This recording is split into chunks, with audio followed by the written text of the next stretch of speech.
Sexual.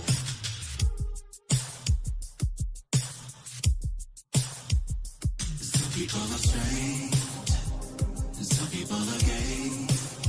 Maybe I'm just sexual. Sexual. Sexual. Sexual. Something for the top, and something for the bottom. But we're all just sexual.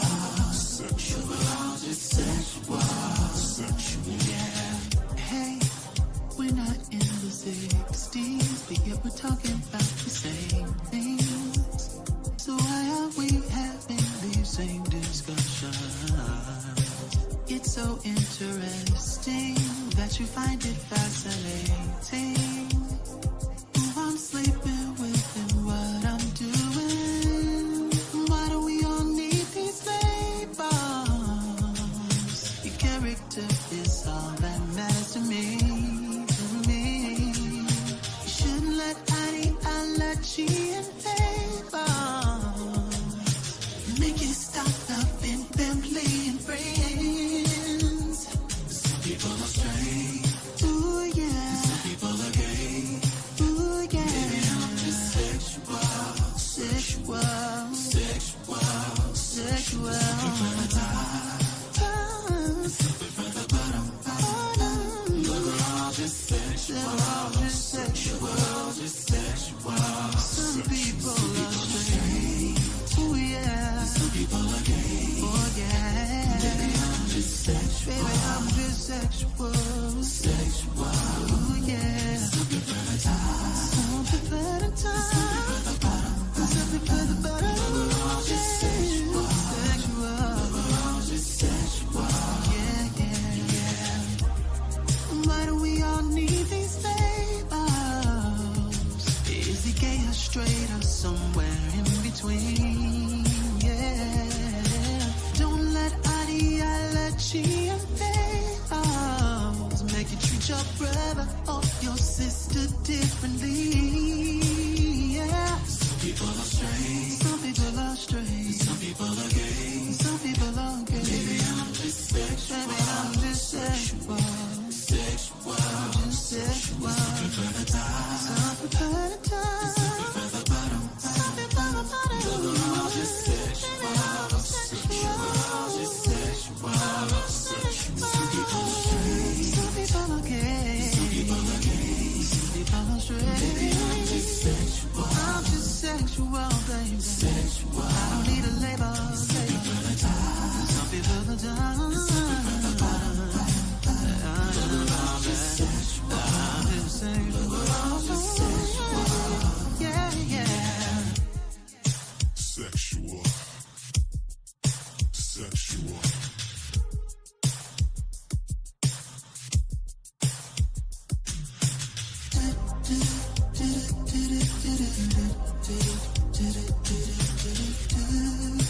Sexual.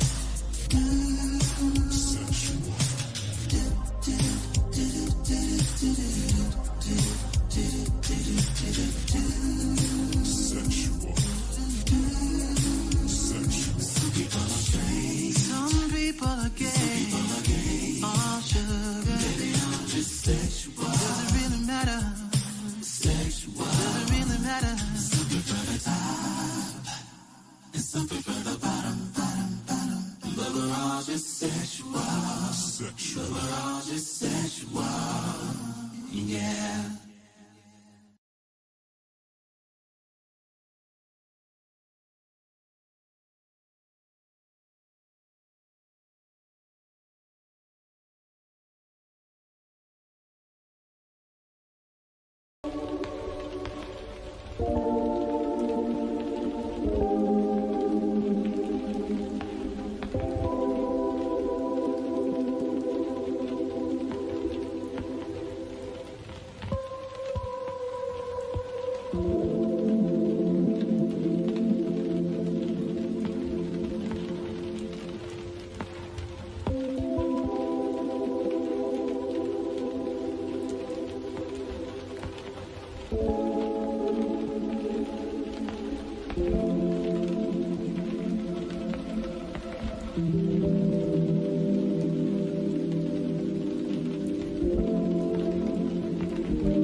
What's going on? What's going on? What's going on? What's going on, y'all?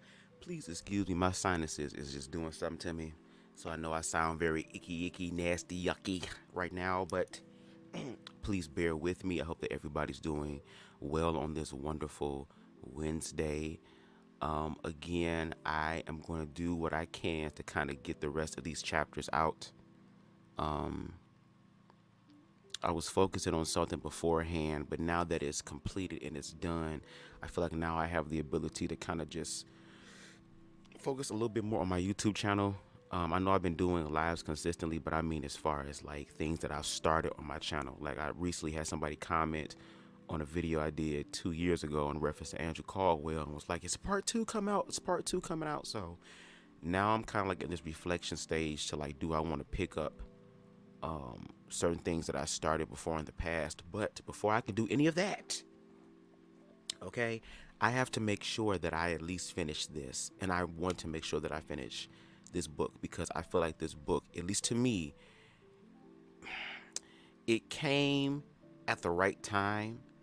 And this is my second time reading through this book. I remember reading through this book years ago, like years and years ago on my old YouTube channel. I did a review of it. So the fact that I'm reading it now, especially in the social climate that we're in today, and just seeing what's happening around the world when it comes to queerness and the fear of it, and how that fear has been influenced by a religious institution that even Tim, the protagonist in this book, had to learn how to let go of so he can find his humanity and honor the humanity in other people. So again, I'm so grateful for this book. This book really isn't for me as a queer man because once again, Timothy is just doing an experiment for only 1 year. This is my reality that I can't change, that I can't make different. I have to accept it for what it is. But this book really isn't for queer people. It's really for heterosexual people. The heterosexual people who do want to access their humanity, who do want to help heal the human family, and is willing to face even their own ignorances, their own biases, their own shit, and to be like, let me study to show thyself approved to see if it's me, because it could be me. It could be me. And at least for a lot of LGBT people, including myself, that's kind of what it's been like for a very big part of our lives. It could be me. Is it me? Is it me? When the world is whooping your ass as a child, when religion is whooping your ass as a child, when people, the parents of the bullies is whooping your ass as a child, like all of the physical, mental, emotional, verbal, and spiritual abuse that queer people have been through. I'm pretty sure there has been a point in a lot of queer people's lives where they have asked the question, bitch, it must be me. It must be me. It must be because I'm gay. It must be because I'm lesbian. It must be because I'm trans or I'm non-gender conforming or whatever the case may be. Like,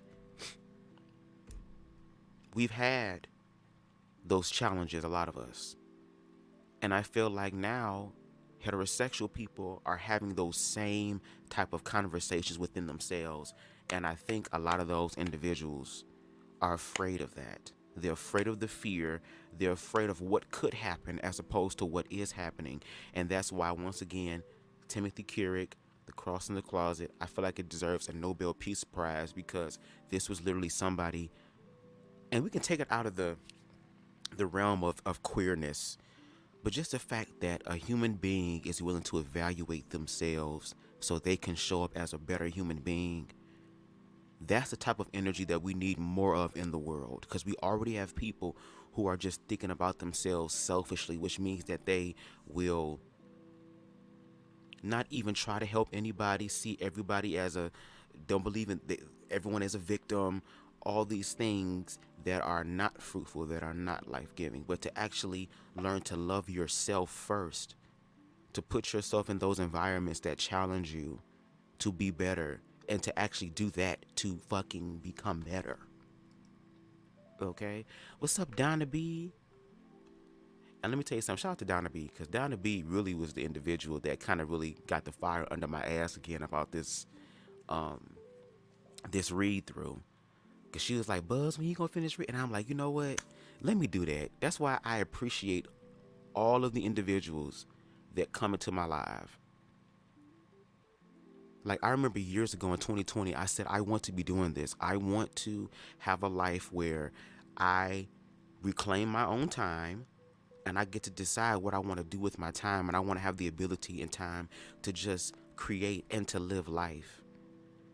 And I was like, you know what? I'm going to do these lives late at night in my Jones Girls voice. When the world, let me stop. That's my song. But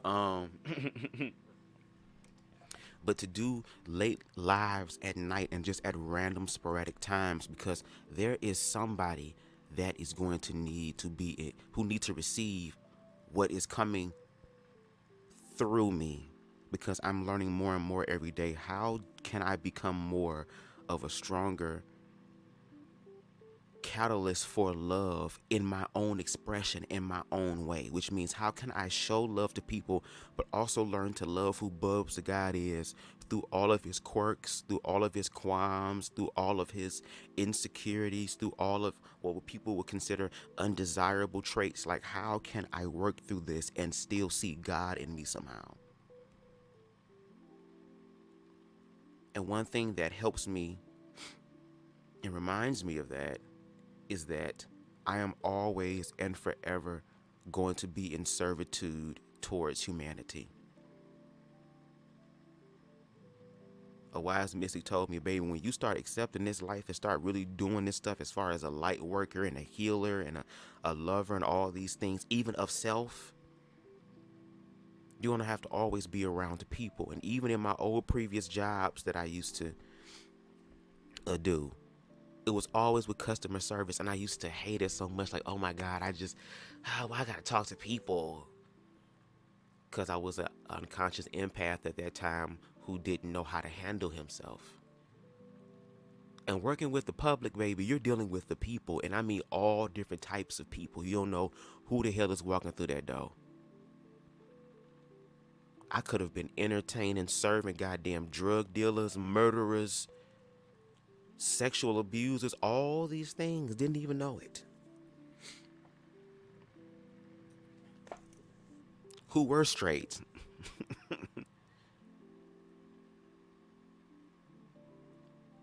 So me doing my lives and me doing this book, it just reminds me that what I wanted to accomplish, or what I was manifesting or visualizing 2 years ago, is literally manifesting in front of me, to where I literally have people coming into my chat. I don't care how many people it is. That's the one thing I have to remind myself, that I'm working with energy, that I'm working with humanity and people. And even if it's a few people, that's fine. Those are people who want to hear. Those are people who are open-minded. Those are people who are willing to educate as well. Those are open human beings. And I don't give a damn if it's 1, if it's 5, if it's 10. If it resonates with your spirit and you like what the hell going on with BubzDaGawd, that's all that matters. Because again, I'm finding my soul tribe. And I don't mind grassroots movements. I don't mind starting at the bottom. And now we here. I don't mind going through that process. But instead of handling it the old way before BubzDaGawd, the unconscious BubzDaGawd, who poured his energy and love into somebody else, so that in hopes that they will connect with me forever, and that we can go through life together, so that if I have to go through bullshit, I'll have somebody to lean on. And the universe was saying, bitch, you too much of a boss ass nigga within your spirit to have to need to lean on anybody. Lean on yourself first. Seek ye first the kingdom of heaven first, and then what? All these other things shall be added unto you. Like the romantic relationships, like the financial freedom, like the ability to be able to create and to be open-minded and just pull shit out of your damn neck and your ass, girl, when it comes to creativity, and the shit just hits, girl. To actually learn that walking by faith does not have to be a scary thing only. Yes, it's going to be scary, but it's not scary only. That bitch, when it comes down to love, girl, it's commas in this bitch. What's period is that you are included. That's what's period. That's what's period. Girl, me with the sinuses and then smoking weed too, girl. We're gonna have to figure that out. But before we get into the read through for this afternoon, oh girl, let me go ahead. I pulled it up and I have it on time. Praise the Lord. Boom, boom, boom, cow, wow. Copyright disclaimer. Under Section 107 of the Copyright Act of 1976, allowance is made for fair use for purposes such as criticism, comment, news reporting, scholarship, and research. Fair use is a use permitted by copyright statute that might otherwise be infringing. Nonprofit, educational, or personal use tips the balance in favor of fair use, y'all. And with that being said, let's get into the first chapter of this read through, entitled, and we in part 4, y'all. We moved on from part 3 to part 4, Revelations. So crazy, we was talking about the word revelation a few lives ago. Chapter 26, The Other Side of the Rainbow. And excuse me for 1 second why I go motherfucking blow my nose, because this shit is irritating my spirit. One moment.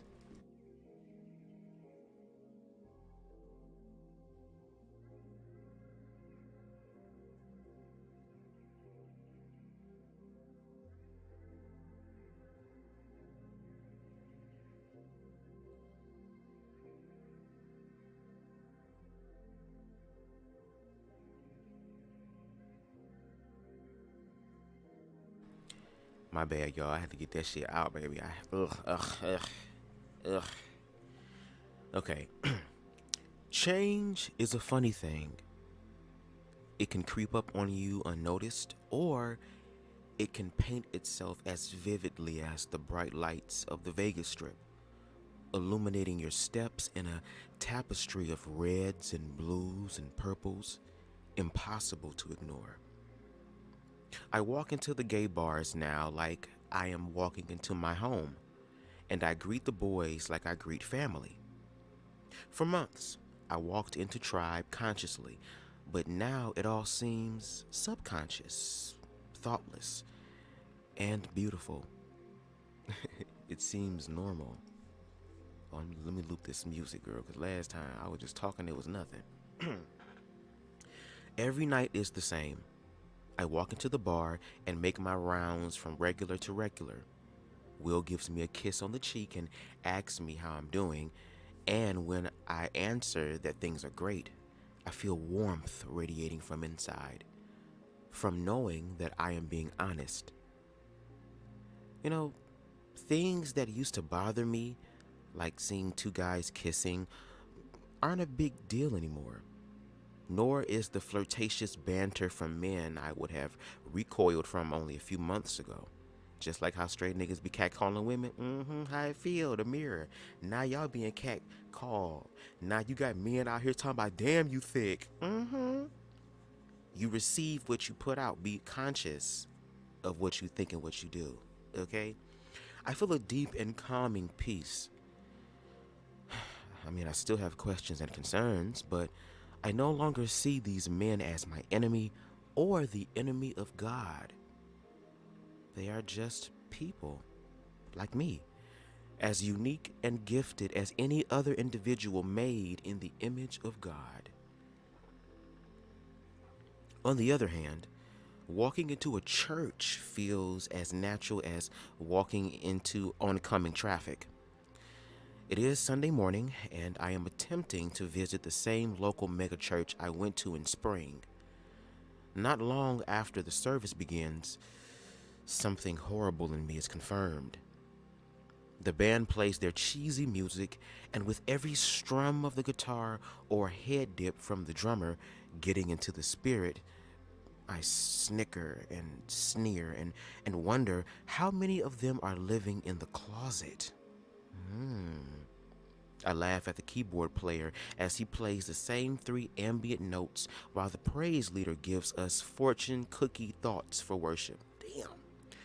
I smile as he reads scripture passages from his phone, his iPhone to be exact, and drinks his coffee.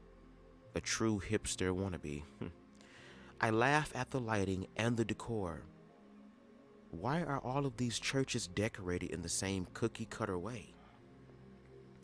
Then the pastor gets up to speak, and I analyze the sermon promo video like a snobby film critic. As he speaks, I listen for trigger words so that I can discredit him.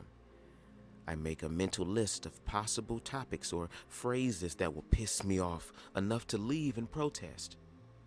If he talks about gays, tithing, or politics, I resolve to walk out.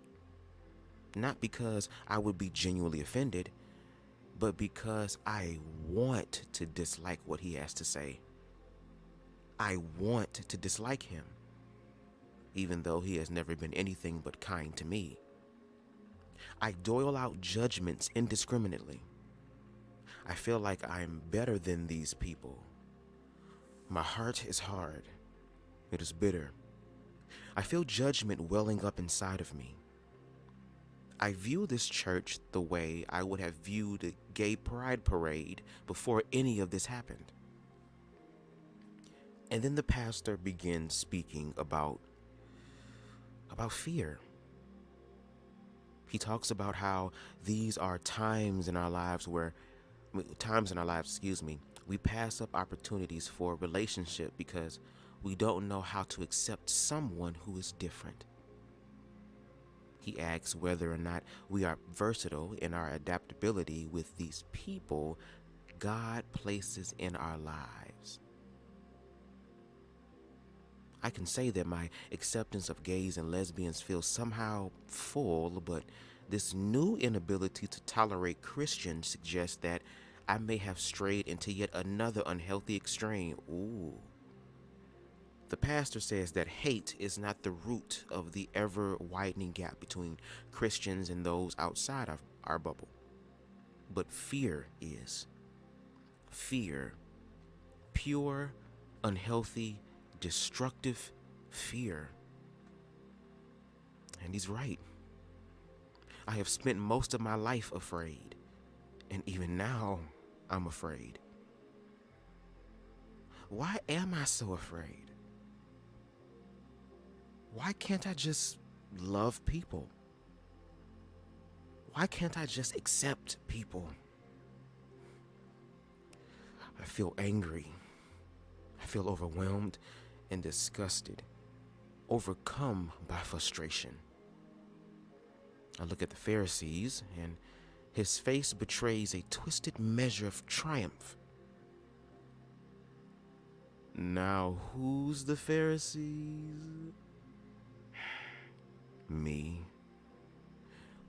At least you can finally admit it. Look, don't start that. These people hurt me. They hurt my friends. I mean, damn them. Oh, really? Who? Which ones have hurt you? Point them out to me. You know what I mean. Do I? You just said these people. What's that supposed to mean? All of them. And what they believe. It is hate masking itself as relationship. They want to change people and make everyone religious robots who vote red and believe the earth is only 6,000 years old. I feel sick and nausea begins. Lord Andrew, back up, bitch. I already told you, girl. I feel sick and nausea brings me back to the night with Liz. That night with Liz. I feel the same kick in the gut. The same... what is this? Exasperation? The same feeling of guilt. I am on a path that will end in the same betrayal, but this betrayal will be wrapped in a different skin. A single thought squeezes into my conscience. I am still a bigot. Just a different kind this time. My experiment seemed to have been drawing itself to a tidy close, and now I see that I have only just reached the next step in my journey. I stand up and walk out, and it says walk of the sanctuary, but I'm going to say out. I stand up and walk out of the sanctuary. But for the first time, the Pharisees doesn't follow. He doesn't need to. I just proved him right. Until this morning, I thought I had come, a long way since the first days and weeks of my experiment. But now I feel somewhat defeated on the opposite extreme. Instead of loving Christians and hating gays, I realize that I've only succeeded in flipping the object of my prejudice. I feel at home in the gay bars and uncomfortable at church. I feel safe with my gay and lesbian friends, but I feel a constant nagging irritation and discomfort around other Christians. This morning was an unholy confirmation of that. I know this reversal is partially due to the negative experiences I've had I know this reversal is partially due to the negative experiences I've had or witnessed this year, but it is also a sign of bitterness. Prejudice is at the root of these polarized communities, I think. We embrace those whom we feel safety with and reject those that believe differently. And in doing so, we miss the bigger picture. We live together on this planet and share the everyday places we inhabit. Yet, we are unable to see each other as we should. And right now, I'm having a hard time recognizing Bible Belt Christians as my brothers and sisters. I feel like I failed. I do not want to flip from extreme to extreme. I want to be a man of peace and reason, and a man who loves everyone without prejudice. But how? I am a bigot, and I just don't know how to be anything else. I am sitting at a cafe by my dad's house in Nashville, reading the Sunday New York Times, drinking coffee, trying not to dwell on the fact that I am back at square one. When I see someone from my past, my old pastor, the man who wrote me a devastating email that day after I came out, the man whose wife completely ignored me the last time I was here, walks over to the counter a dozen or so steps away and orders coffee. I hide myself from view. I see him, but I don't want to be seen by him.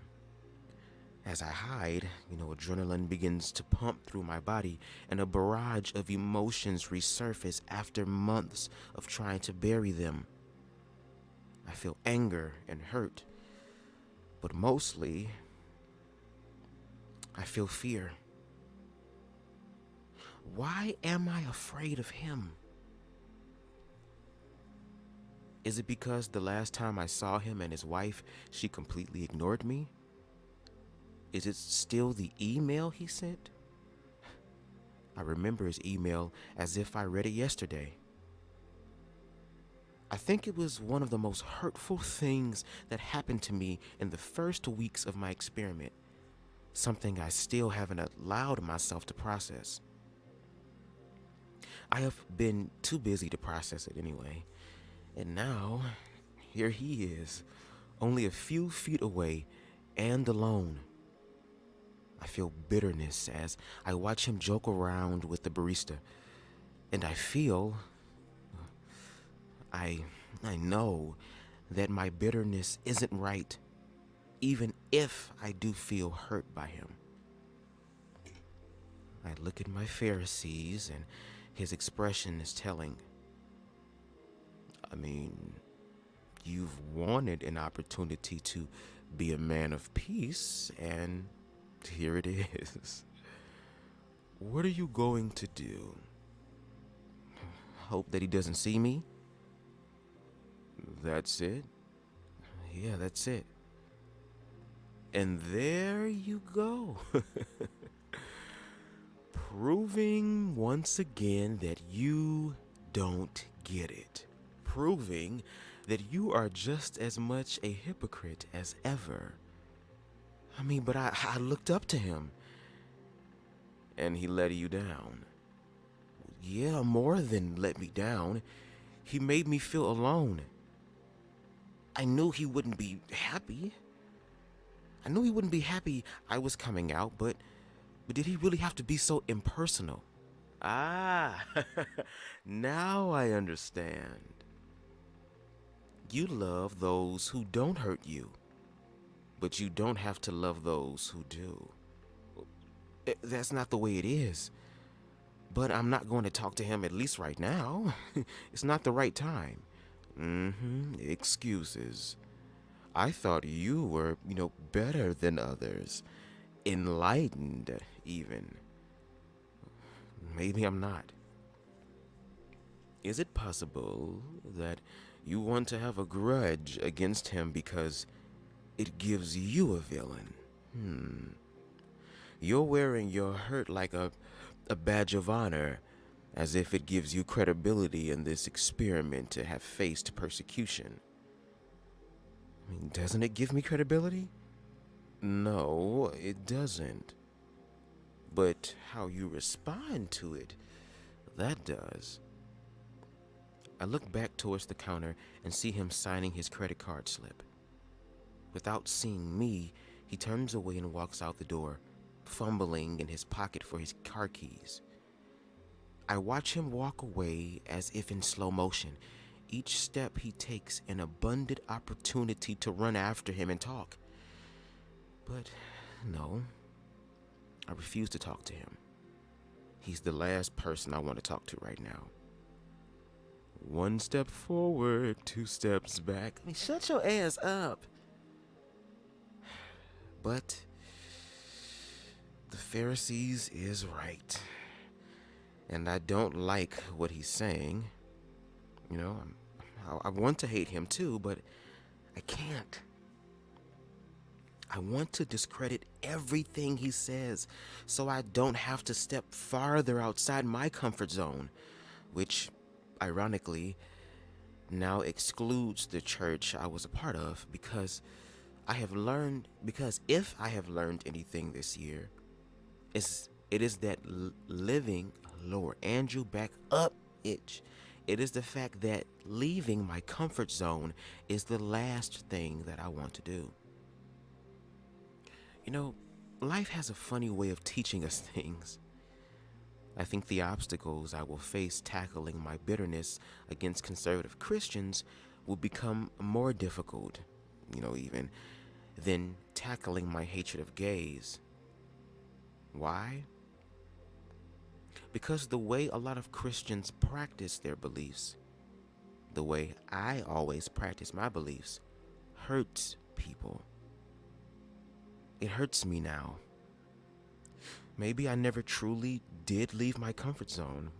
Maybe this year is more about conquering my prejudice than accepting and affirming gays and lesbians. And if that is true, maybe my religious programming alone is not to blame. Maybe all of these questions I've been asking have been too small all along. Once again, I feel as though I'm standing at the foot of an Everest-sized dilemma. I just hope the rest of this year provides enough time to resolve some of these realizations. I put my headphones back into my ears. At this point, my coffee is lukewarm, and I feel the urge to smoke a clove. Girl, you need to smoke a blunt, bitch. I told you, stop smoking these cigarettes, girl, and smoke a blunt. I stand up and look around, making sure no one else I know is around, and I walk outside and look at the Pharisees. You should go to church tonight. What? Is you crazy? I mean, if you want the answers to your questions, maybe you should go back to the beginning. Maybe you should go see what happens if you take his advice and go back to church. But what? But instead of going somewhere else, go back to his church. Several hours pass before I allow myself to get dressed and ready for church. I do not want to go, for being honest, and even the thought of going scares me. My hesitancy runs much deeper than mere hurt.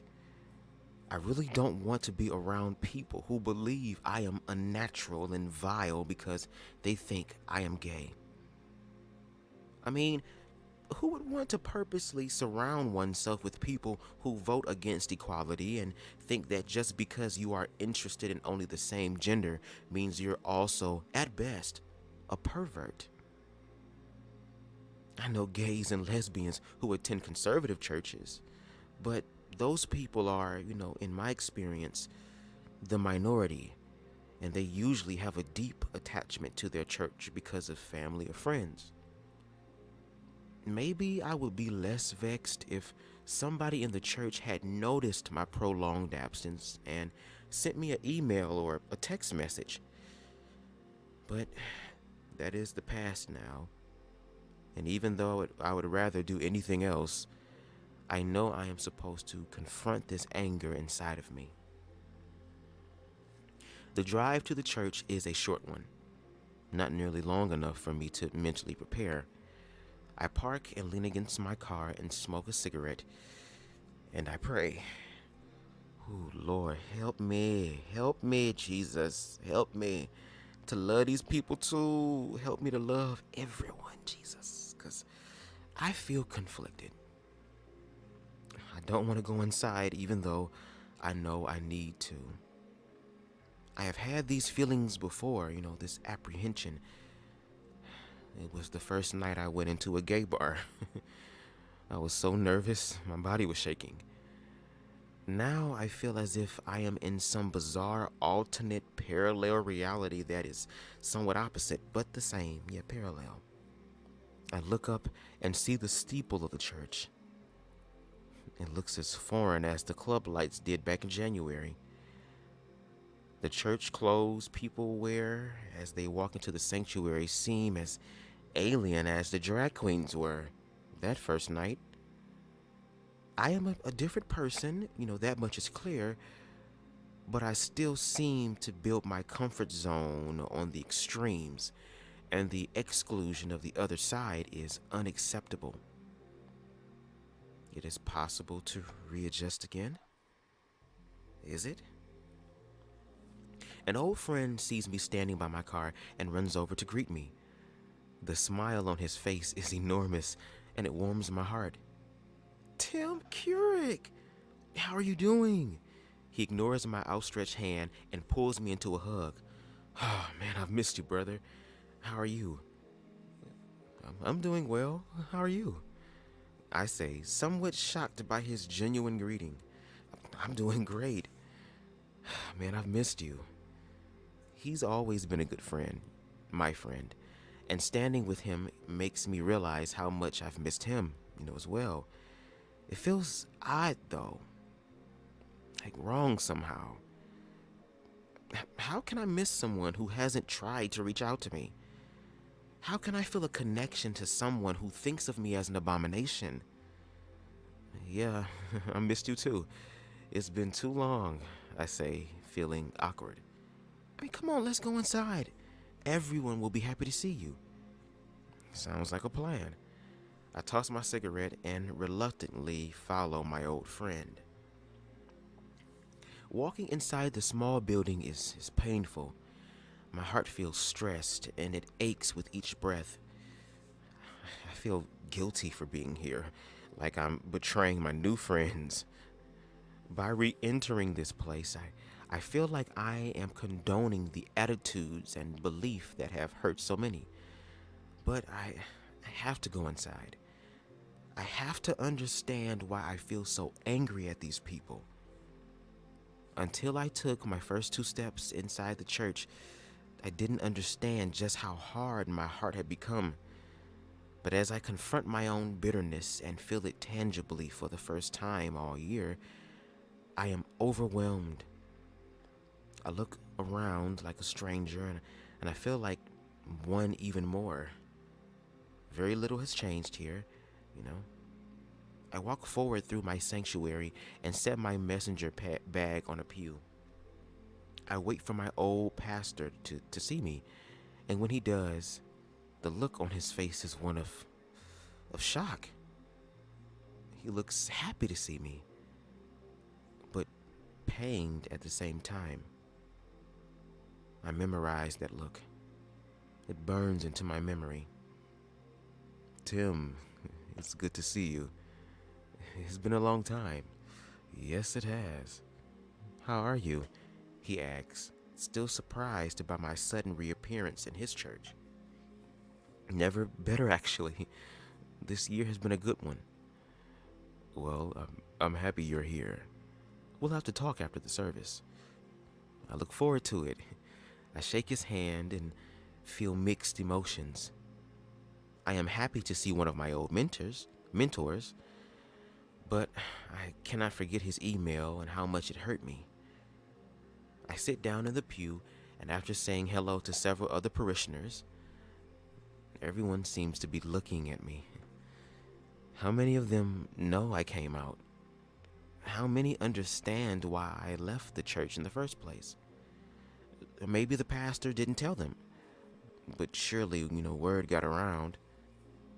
I sit in the pew uncomfortably, praying that I make it through the service.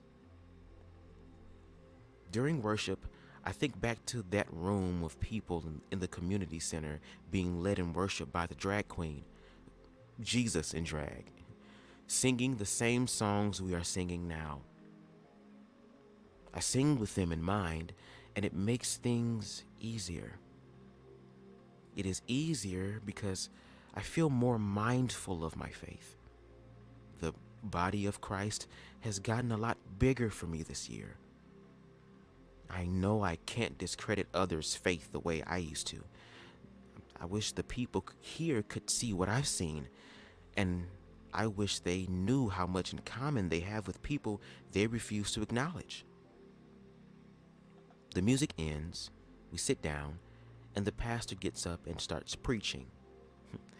My old life becomes real again, and the glimpse I get into my past are healing.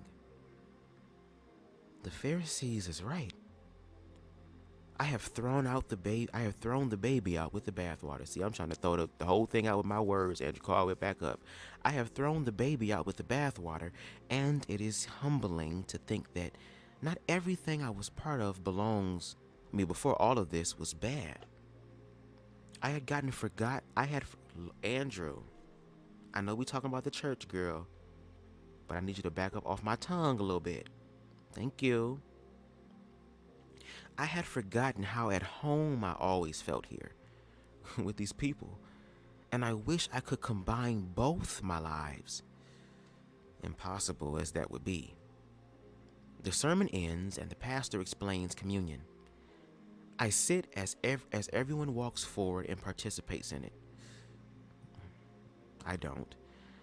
I know the church disagrees with what they think my lifestyle is, and I don't want to participate for, multiple reasons. I don't want to disrespect their beliefs while I'm here. That's not why I came. More than anything, I don't want to participate in communion in a church that would not be okay with my gay and lesbian brothers and sisters partaking. It is a non-violent protest of sorts. Several parishioners look at me questioningly, probably wondering why I am not going forward, but eventually they move on and I keep my seat. After the service, people are lined up to hug me. All of them are cordial, and all of them treat me with kindness. Hey, Queen, Spicy, what's up? Hopefully you're still here. I would look at the chat.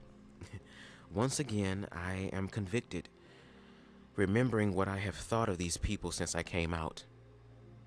Assigning blame to those who haven't reached out and being honest about how certain people have directly hurt me are two different things. I have perceived and assumed what these people have been thinking about me for months, and I have used those assumptions against them without giving them an opportunity to prove me wrong. Maybe I was afraid to. Maybe my instincts were to push them away because I felt pushed away. For better or worse, these people are my brothers and sisters, and all of them are a part of me. Even the pastor is a part of me. While it may take me a while to overcome the emotions attached to his words, I am hopeful that in the future I will be able to reconcile my frustrations with him. Life is so much richer when we can acknowledge everyone without bias. It is more beautiful when we can see each other as beautiful in spite of their hurtful words or actions. Maybe this is what being a peacemaker is all about. And then the moment comes when my reason for being here tonight presents itself. The pastor and I are at the front of the sanctuary, alone. My nervousness returns, but this time, I'm ready for it. You know, I say, I missed being here.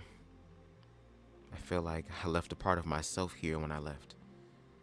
You did, and we missed having you. Thank you for saying that. It's been an interesting year, but a good one. I'm a lot happier now. That's good, Tim. Really. You know, I've thought a lot about you since you've left, and I want you to know that if I had to do it over, I wouldn't have just written I wouldn't have just written you. I would have taken I wouldn't have just written you. I would have just talked to you more about your choice. Now, granted, my position wouldn't have been much different, but I would have approached it more personally. You mean that? Yes, he says thoughtfully. I don't need you to agree with me, I say, but I do need you to respect that it's my life, and our involvement in each other's lives is a privilege, not a right. We need to be more mindful. We need to be more mindful of that privilege when we are sharing our beliefs. I wish I had it to do over. I'm sorry if you were hurt by my message. He puts his hand on my shoulder, and I know he means what he's saying. Even though I don't agree anymore with his theological approach to his faith, I feel a certain measure of perspective regarding how he and I are supposed to relate as humans. Not you saying, all right, Andrew. I'm gonna need y'all to pray in the beginning of these last words, because Andrew Carl will be coming through to hijack my tongue, girl. This what he be wanting to say. This is what he be wanting to say. Okay, whenever I be reading, where's it at? He be wanting to say this. And that's one thing. And you wanted it, okay, and you got it. You what? You wanted it, And you what? and you got it. Girl. I'm screaming. I was hurt by a lot more than your message. A lot of people have hurt me this year, but I guess that's okay with me now. Why is that? Because for the first time in my life, my beliefs are my own. Where am I at, girl? I have to change the thing. Okay, there we go. Where was I at? Okay, there we go. My beliefs are my own. They aren't hinged on anyone else anymore. I know that's right. That's always a good thing. The church has gone through a lot of changes and lost several people. I didn't know if we were going to make it. I know what it's like to face criticism, and the question of how to respond more now than ever. And I've been watching how you handle it, from a distance, I add. I think you are doing a good job. The church really seems to be more like a family since I left. Believe me, we are. It's been a humbling thing to experience. The emotion in his voice and on his face is the most authentic I've ever seen from him. He really has changed. I just wish he knew how damaging his beliefs can be, especially when spoken so carelessly. We make more small talk and eventually make our way back to the parking lot. Before I leave, he hugs me. "You know I love you, right?" he says. "I love you too, brother." I get into my car and turn the key in the ignition. The engine comes to life and I put the car in reverse, waving to him as I pull out of the driveway. The Pharisee sits next to me. "I'm proud of you." "Why is that?"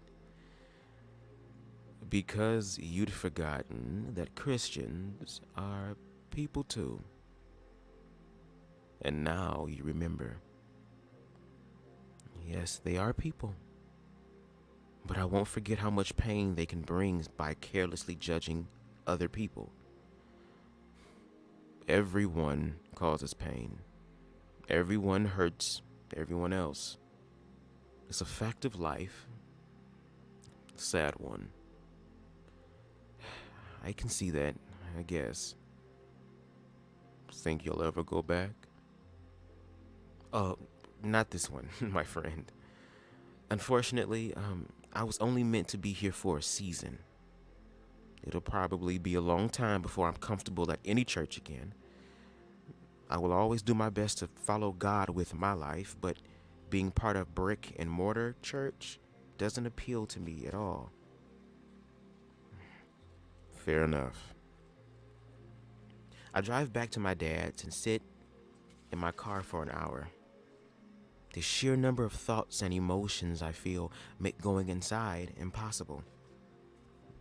I sit, captive to the dialogue playing out inside my head, and I know it will probably take years for me to process all of this.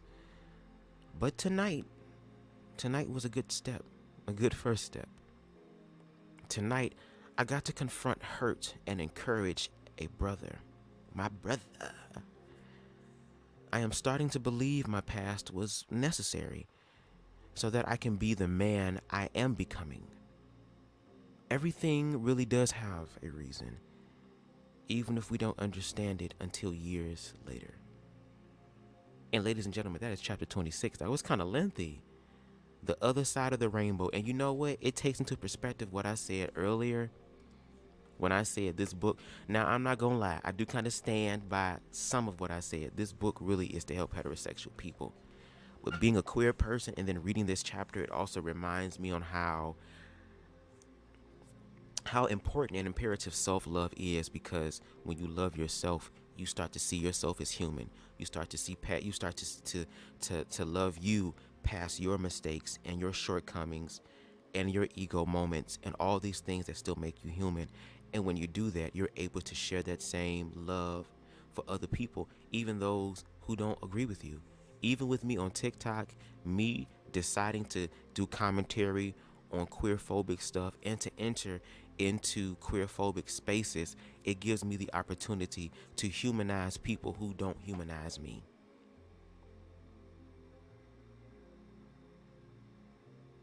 That's why I'm so for humanity, and I talk about self-love so much, and I practice self-love, and I learn through self-love, because self-love will, when they tell you love covers a multitude, that is true.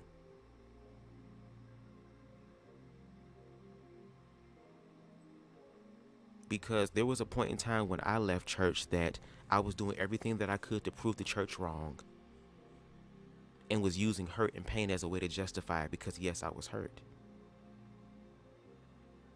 And there are still moments where I do have those, especially when we're talking about religious things. There might be a little bit of residue that is there. Not really so much to the people, but much more to the institution and the interpretation of things. But even at the end of the day, like, we are all human beings. Like, despite labels, despite viewpoints, despite beliefs, there is one universal, irrefutable, okay, undisputed truth that we all share, is that we are all human beings. We all came in this world by ourselves. We're going to leave by ourselves. And there will come a time where we have to go. Whether we want to or not. Whether it's sudden or not. Whether it's planned or not. And I think that's why a lot of things continue to happen outside of us that affects all of us, because that's God's source universe's way of trying to get us to pay attention to ourselves. This book needs to be read in churches. This book needs to be read in faith institutions. This is literally a study that was done, that was executed to try to understand. And it's not even really a study. It's not really a study, because at the end of the day, that's what's been happening. There's always been people who were more privileged that was willing to kneel down and to consciously get on the ground level to understand those people, just like Christ did. The royalty that Christ was connected to, according to the narrative of the Bible girl, he came from a place where the streets are made with gold. He could have came down and could have really showed all the kings on, or what's the king to a guy, girl. He could have really been on that energy.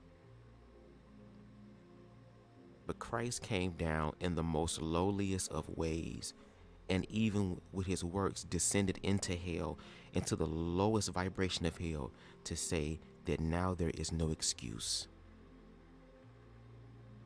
Now the levels of accountability gonna range, because at the end of the day, there are other universal laws at play, such as the law of karma and the law of cause and effect.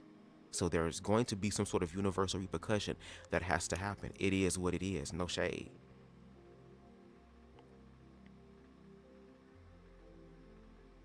But to be absolved, to have the opportunity for reconciliation, to be able to say, I'm sorry, and put in the work to actually do something different about it this time. We all have that opportunity. And this book, The Cross in the Closet, gives people the opportunity. That's why I say a lot of times, even I really want to say all the time, but I would still be trying to give people the benefit of the doubt. But a lot of times it really is fear. It's fear. It's fear. It's fear. It's orchestrated, manufactured fear. And we play along in giving that fear, that energy.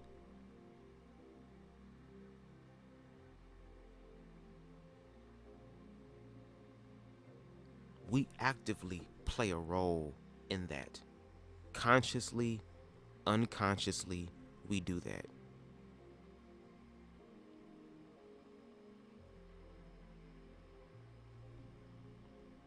And we have to do the work to do something different.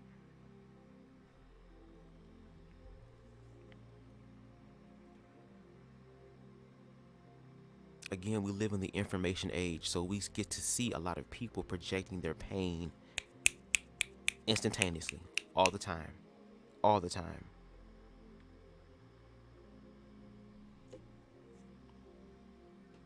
It's to where now it's documented. People can replay it over and over again, the tragedy that happened.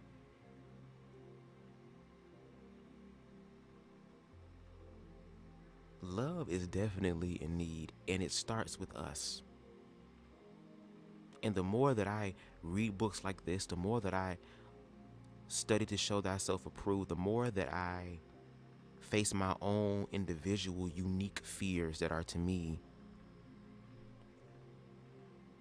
the more I get to see more of myself in other people, even people who don't agree with me. Now, I might be a little spicy in my response, squirrel. You know what I'm saying? But it's the Bubs flow, and I can receive that. I'm not gonna sit up here and dish shit out and can't take it, girl.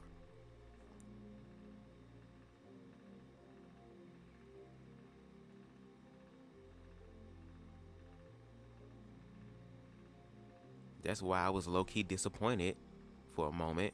I'm still somewhat disappointed in that whole Ryan Fugata situation. Because it was like, man, I got to see the human side of you behind the scenes. Even though I don't know the totality of this nigga, I got to see a human side of you.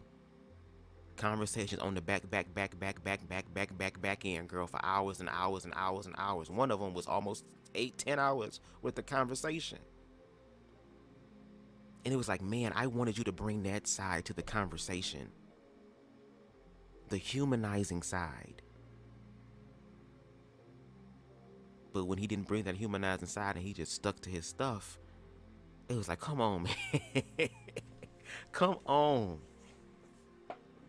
Like, this is the opportunity to actually work through this stuff. Like, this is what the powers that be don't want us to talk. They want us to continue to argue with each other. They want us to continue to be afraid of us. They low-key want us to take each other out.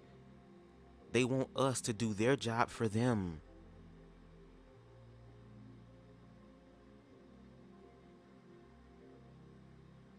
And sometimes it just be cringy to me to see people cling on to their hatred so much out of fear. But then I have to remind myself that these are human beings and they can do what the hell they want to do. So I have to learn to accept that. And I'll be frustrated because it's like, it's one thing to have an opinion and a view, but when your opinion and your viewpoint literally affects the lives of other people, just like what Timothy was saying, it be that struggle sometimes, like, I have to respect you and you're actively hurting me. But then when we ask y'all to bring up facts of us actively hurting y'all, y'all can't. And I have to respect that. It's kind of like with racism. Like, damn, Martin Luther King and them had dogs sicked on them and water holes turned on them and motherfuckers spitting and pushing them and hitting them on the head. And ain't none of y'all niggas out of instinct, out of reaction, just one good time, just bop, bop, bop. Like Saucy Santana.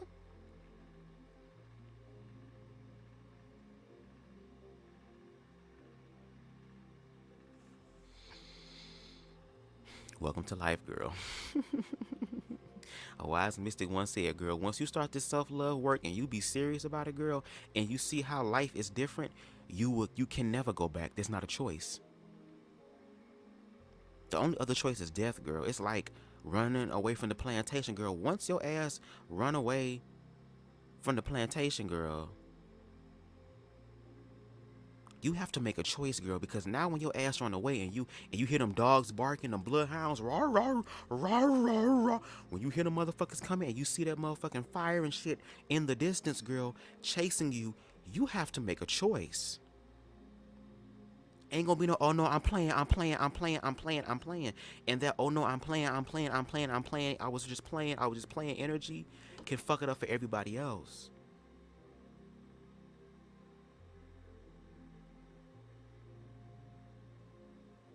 But in this world, there's always going to be a cost that you're going to have to pay. You'll never get anything for free.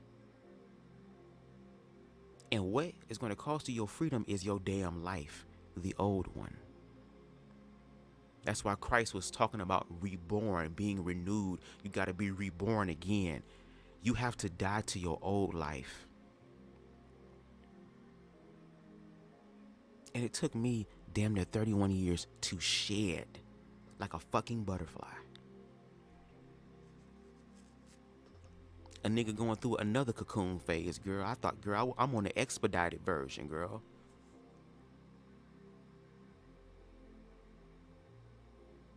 It's like, bitch, damn, we didn't finish school and I'm going to summer school, girl. I don't get no break or nothing.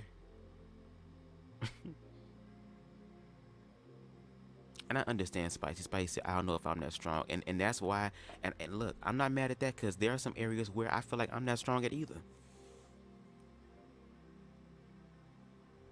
But being in those situations gives me an opportunity to learn. Like now I look at things, I try to remind myself to look at things like Goku from Dragon Ball Z. Like this nigga always saw everything as a learning curve or a challenge. Not in a, oh my God, not again. But like, okay girl, let me see what I'm made of. Okay, I got my arm chopped off. Oh fuck. I'm gonna grow this bitch back, girl. I'm gonna come back, girl.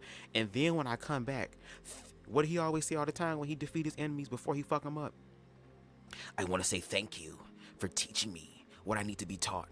Because if it wasn't for you, I wouldn't know how strong I was. But thank you because you pushed me. And now I'm better than... Girl, he ready to fuck niggas up. Girl, life is interesting. All I want y'all to do is live it, and live it to your best ability, girl. Because it's yours for the living. I mean, you're here. If God, source, universe didn't want you to live your best life, girl, your ass would not be here. So with you being here, you have an opportunity to make a choice now. And my crazy, short, leprechaun in the hood ass is crazy enough, girl, just to believe the promise, because I'm going to die one day. But until that day, girl, a leprechaun gonna live, okay? So with that being said, we're gonna take a quick break before we get into chapter 27 entitled The Walk, okay? And yeah, go get y'all a sip of water, go refresh yourself. I'm about to hit my joint a few times and sip on this real good water, because when you smoke weed and do edibles and partake of the herb, water is your best friend, girl. You be motherfucking fire and water bending at the same damn time, okay? I'll be back in a moment. See y'all.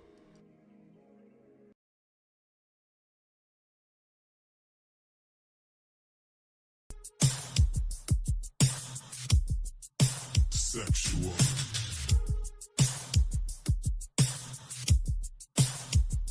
Some people are strange, and some people are gay. Maybe I'm just sexual.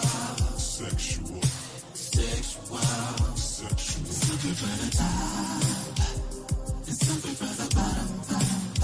But we're all just sexual. Sexual. We're all just sexual. Sexual. Yeah. Hey, we're not in the 60s, but yet we're talking about the same things.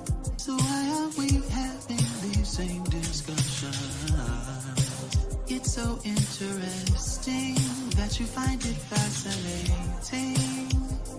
Who I'm sleeping with and what I'm doing. Why do we all need these labels? Your character is all that matters to me.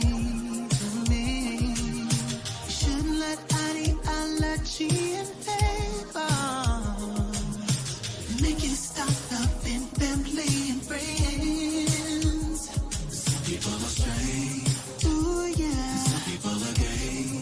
Ooh yeah. Maybe I'm just sexual. Sexual. Sexual. Sexual. Something for the top, and something for the bottom. But we're all just sexual. Sexual. Just sexual. Some people are straight. Ooh yeah. Some people are gay. Oh yeah. Baby, I'm just sexual. Baby, I'm just sexual. Sexual.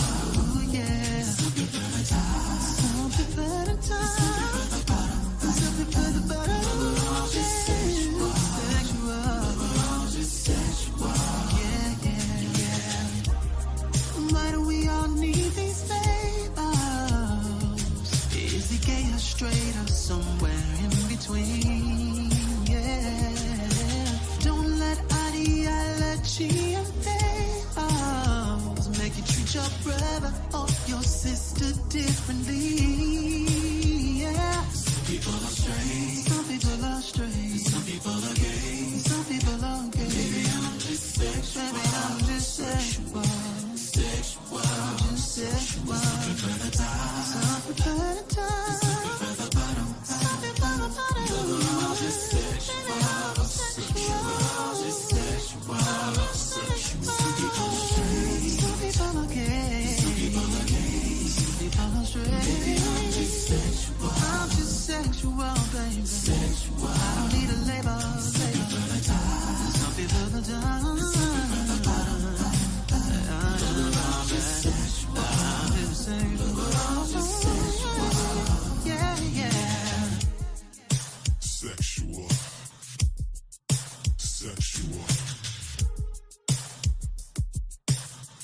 Some people are gay, all sugar.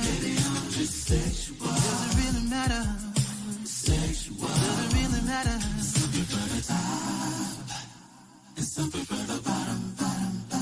But we're all just sexual. But we're all just sexual. Yeah.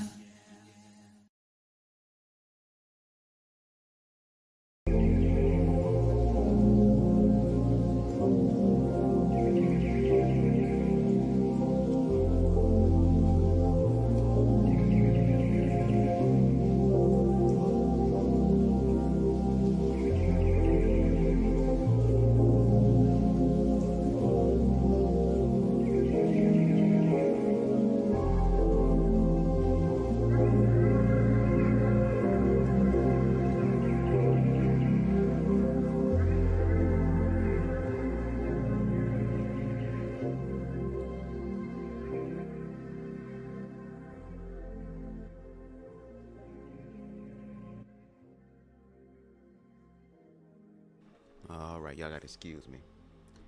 I had to roll up another one because the one I had was turning into a rope size girl, and I had to roll another one, y'all. So I had to forgive me for a second. And one thing that I know, because motherfuckers I know gonna talk shit on my name, girl. It's been happening since I was younger, girl. I'm just preparing myself for it. No shade. It's a part of life. But girl, one thing that I know that I am, girl, despite what other people believe and want to believe, but one thing that I know and I'm going to verify right now, girl, is that BubzDaGawd has, and always will be a motherfucking vibe, girl. I know how to set the atmosphere. Okay? I knew what I'm doing, girl. And I'm so grateful that I'm aware of it on a very small level. Because niggas like Kanye West, despite they bullshit, I'm talking about their creative geniuses. Kanye West, Tyler Perry, all these motherfuckers, girl, who got multi-millions of dollars, billions of dollars, girl, living their best damn life. Not just financially, girl, but just being able to create shit, girl. They was in their own car. They was in their own room. They was doing their own shit in somebody's basement, girl. Started from the bottom. Now we here. And I know I'm getting to the top because I'm a top in real life, girl. I have no choice but to go up. And I'm short. I have no choice but to go up. Okay? With that being said, let's get into chapter 27, which is entitled The Walk. Let's get it.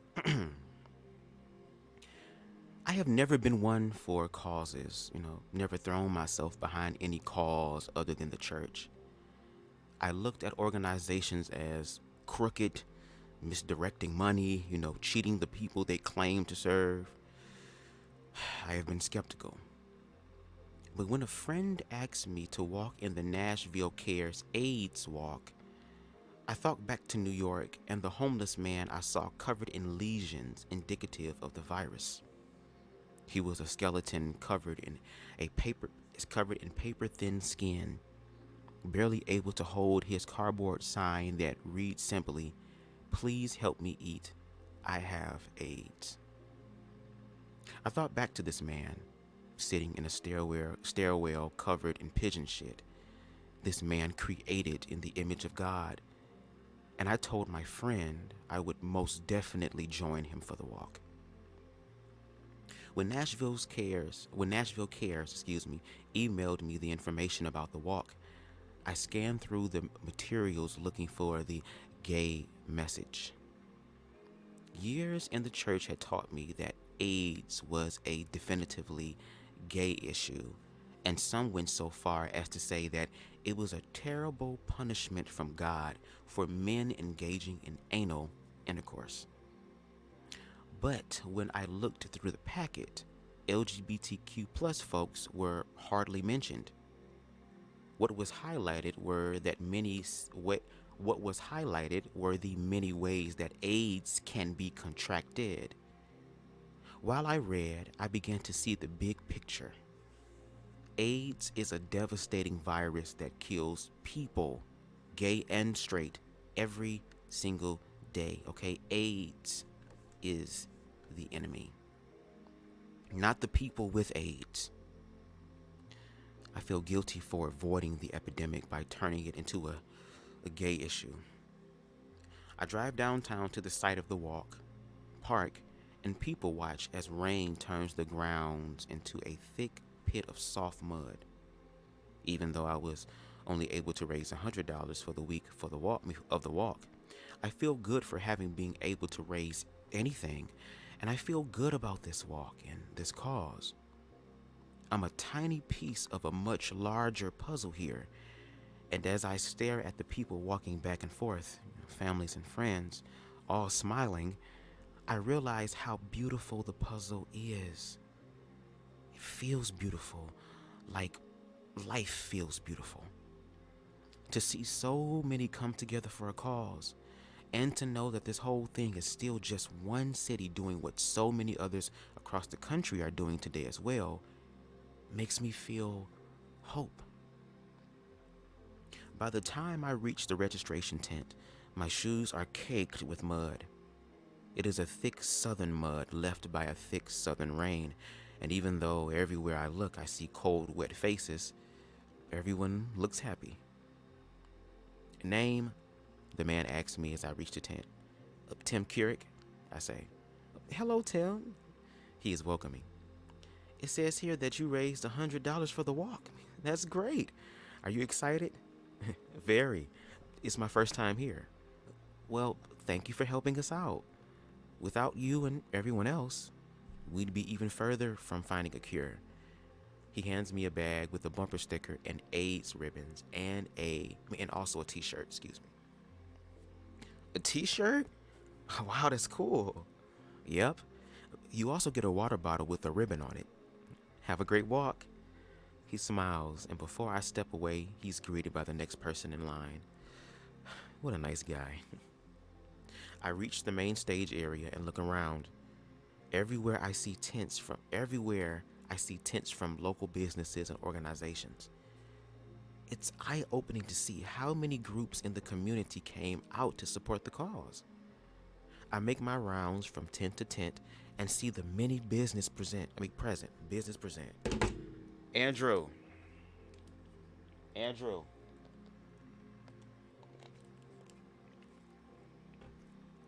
My ancestors did not die for you to be hijacking my tongue. Girl, I make my rounds from tent to tent to see how many business present. Girl, the Tennessean and every bank in the area are here, and numerous restaurants and other small businesses are selling their goods. Their profits, of course, going towards AIDS research. I even stumble across 2 churches, but neither of them are mainstream. But then I am struck by a realization that leaves me immobile, shaking my head. I look over at the Pharisees, angered by the epiphany. Why aren't they here? Why isn't who here? I mean, who do you think, nigga? Nashville has multiple multi-million-dollar mega churches, and none of them are here. I mean, why? There isn't a single mainstream church represented here, nigga. Don't they care enough about the community to participate? Now, come on, be fair. Fair? Be fair? Are you kidding me? Don't judge them for not being here. They probably don't even know this is happening. Bullshit. I know they do. How's that? The information is plastered all over every Starbucks in town, and every non-denominational pastor I know is addicted to Starbucks. That's true, because my old pastor was addicted to Starbucks. I'm like, what the fuck is in the Starbucks, girl? Is this a Christian energy drink?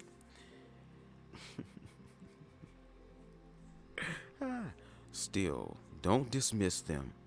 The church does its part for people in aid for the church does its part for people with AIDS. Think about Africa. Maybe little orphans in Africa, but how about people in our own backyard? Why does the church send millions of dollars and thousands of people across the globe where there are men and women dying every day within walking distance, completely alone? You also have to look at AIDS as a symptom of a bigger heart problem. By preaching the gospel, the church is helping to prevent the spread of this virus. Are you serious? So we ignore the people who already have it. Sounds like a cop-out to me. In fact, what you just said offends me. The church can teach abstinence or the dangers of using illegal drugs and needles, but it all seems like, talk without action. Don't write off an entire religion because Nashville churches didn't show up. Look around you, for Christ's sake. Everyone is wearing a Nashville Cares t-shirt, but I don't think it's a stretch to say that maybe, no, just maybe, some of Nashville doesn't give a shit. Believing is also seeing. When I see a non-affirming church show up to an AIDS walk, I apologize. This is your first AIDS walk. Oh, not the Pharisees getting kind of smarter than this bitch. Not you be around the gays, girl. You starting to read a little bit. It was a tad bit off my radar until recently, but I won't make that a mistake again. I walk to another booth and see some friends from Tribe. They smile and wave me over, but I hesitate. They are stretching for the walk under a covered tent. I would join them, but I need to process all of this. Like, what would I do if I ever found out I had HIV or AIDS? Would I lose hope? I want to see what Ron said. Okay, speaking of Nashville, we have a discussion with Kier. Is it Kier or Kurek? With Kier? Discussion about what happened with the shooting there and how now trans people are in the crosshairs of conservatives because far-right media is pushing that children are in danger now.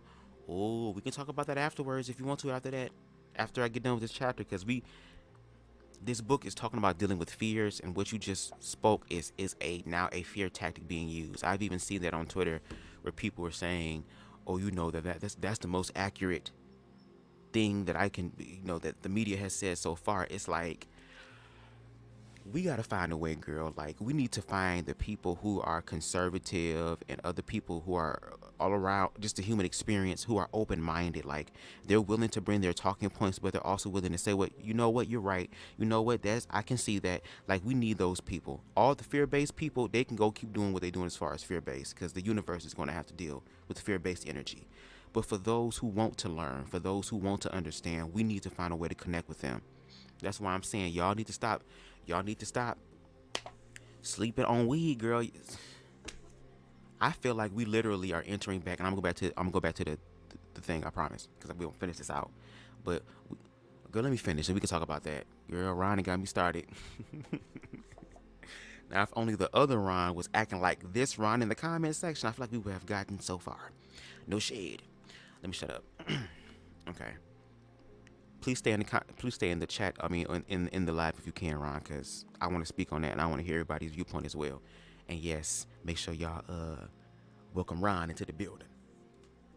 After stretching, I see an old friend, my former manager from Revive Cafe, Brent. As soon as I see him, I feel a deep sadness that Revive was taken from us so abruptly. I missed that little cafe more than I have ever missed a job before. I only had a few months there, but they were a few of the best months I've ever had. I remember the smell of a perfectly timed espresso shot poured into silky steamed milk. I wonder if Brent misses it too. He's walking with his partner and their puppy, and he probably has a new job by now. I wonder if working with me was a pleasant. Andrew, Okay, girl, you want your shine. Let me give you your shine one more time, so you can back off a little bit, girl. That's one thing. And then You wanted it, okay. and you got it. You what? You wanted it, And you what? and you got it. Okay, girl, can you back up? Can you back up off my shit now? Please, Andrew. Andrew trying to hijack my life every time I talk, girl. Girl, don't you got millions of followings in your word? Millions of followings. Okay, and you curated so many stuff according to not created, but curated, girl. Okay, I wonder if working with me was as pleasant an experience for him as working with him was for me. Jesus, thank you, Lord. Brent and I walk together and catch up on life, and he is not the only one I'm reunited with. Most of the regulars from Cafe are also here. It's funny how much more we can appreciate the good things when they're getting lost in the rearview mirror. Everyone agrees that what we shared in that little shop on Church Street was a truly profound blessing. The Nashville Cares AIDS Walk is 3 miles long, but it feels like 100 yards. The rain actually provides a peaceful ambience to the walk, and even though it is getting cool outside, the warmth of the crowd somehow makes up for it. It is a profound experience. We aren't just walking in a big circle. We are walking towards a goal, and with every step, we are closing the gap on finding a cure for an epidemic I never knew existed. That's right, Spicy. You wanted it, and you got it. I'm going to see the boyfriend, Brent says.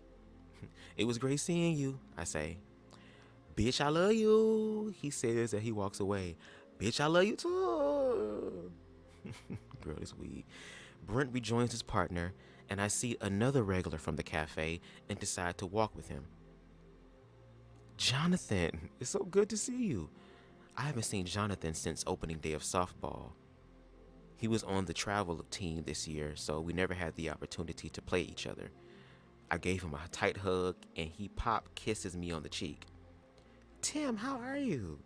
I'm good, how are you? Been better. What? Why? I ask. A friend of mine just found out he contracted HIV from a needle he used a few years ago before he got clean. His whole family is here walking with him today. Jonathan says, breathing deeply. Oh, look, the finishing line. I'm going to see God's face. Oh, look at the finish line. Jonathan always has a short attention span with conversation and with me. And, ooh, not the shade, but I cannot help dwelling on his friend's situation. I know. It went so quick. Your friend, is he going to be okay? We hope so. HIV can be monitored and managed, sometimes for decades, but it's still a battle. I can't even comprehend it. He's not my first friend with HIV. I've known several men who didn't take care of themselves and were a lot less lucky.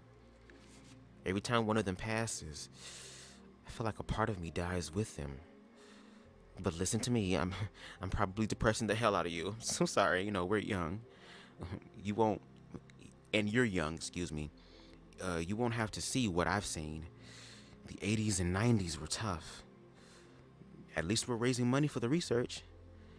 Yeah, but we could be raising a lot more, he says as we walk past the finish line and high-five volunteers to the left and right.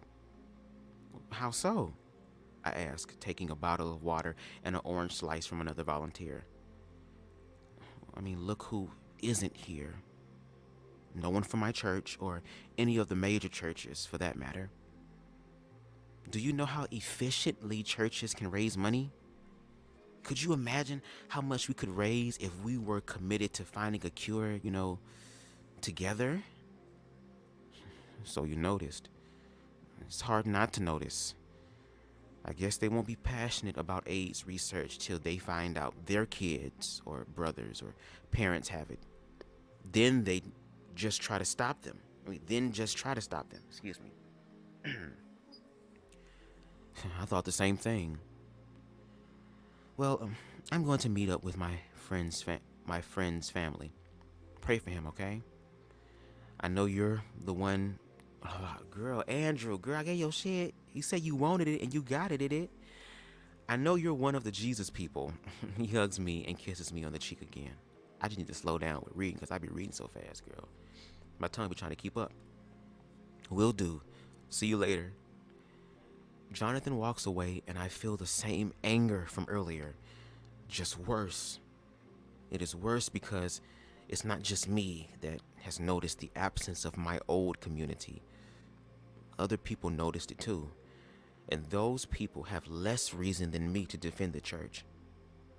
I am frustrated. I didn't know that loving your neighbor as yourself was contingent on the neighbor being a white Christian male between ages 18 and 49 and straight. I walk back to my car and try to kick the mud from my shoes before getting in. The rain has picked up and is getting cooler outside. But before starting my car, I grab my bag of stickers and peel the back off one of the little red ribbons. I stick it on my dashboard and flatten it to the surface with my thumb. I do not want to forget any of this. I look at the little raised ribbon, lightly touch it with my finger, and I wonder just how long it will be before we actually do find a cure. I hope that in the meantime, someone will have given that homeless man in New York a blanket and some food. I refuse to let myself think of him being gone. And ladies and gentlemen, that's the end of chapter 27, entitled The Walk. And baby, remember in the last read through when we was talking about Julio and they touched on AIDS, that I wanted them to touch on that a little bit more? And here it is, just 2 chapters later, they touched on it.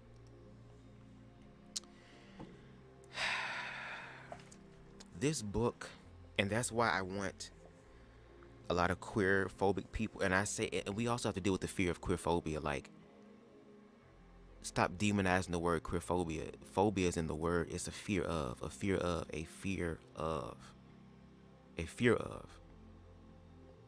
We have to deal with the term queer phobia, and I feel like people who are queer phobic, who want to deal with their queer phobia, should read books like this. And now that I think about it, I think us gays should read it too, because at first I thought it was just a book for heterosexual people to understand, but I think we need to read that too, because the realization is that, once again, and even in the way that a lot of LGBT people respond, people say, oh, they respond with their emotion, they're not being stoic, they're just, responding with their emotions. That is something that LGBT people and just oppressed groups of people need to deal with, but their emotions are valid. They're valid. Their emotions, unfortunately, are a response to how they're being treated. But for us to react with the same level of that, I ain't gonna hold you. I have conversations within myself to where it'd be like, okay then, girl, like, we practice peace, peace, peace. Does fire need to come through as well? I know they say 2 wrongs don't make a right, but do we have to look at this more mathematically? A negative times a negative is a what? That equals a positive. Like, how do we do this? Like, even in this chapter, we're talking about HIV and AIDS, which, contrary to what people believe or what they want to believe, affects everybody. Like, in the argument with against queer people, they bring up HIV and AIDS, or you guys are at higher risk and whoop-de-whoop-de-woo. But then when we look at the statistics, unfortunately, black women are the #1 cases in America. And it goes back to, once again, the 80s and 90s with the unfortunate, horrible inception of HIV and AIDS that decimated a lot of the queer community. And before it was called AIDS, it was called GRIDS, gay-related immune deficiency.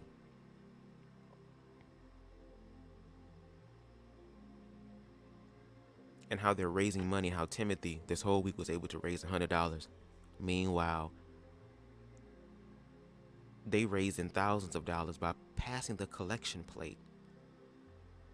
Now, to the Pharisees' point, they're spreading love and gospel and all this stuff to people over in Africa.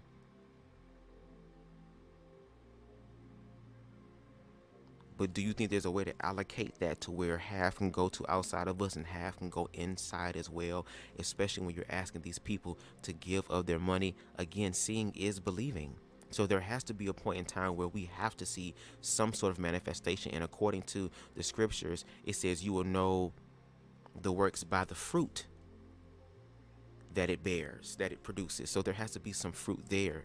And how Jonathan, one of Timothy's friends, said, you know, like, I am grateful for the money that we are raising, but just imagine how much more money we could be raising if there were other people who understand that this disease is not just specifically or exclusively to a certain group of people. This is attacking humanity.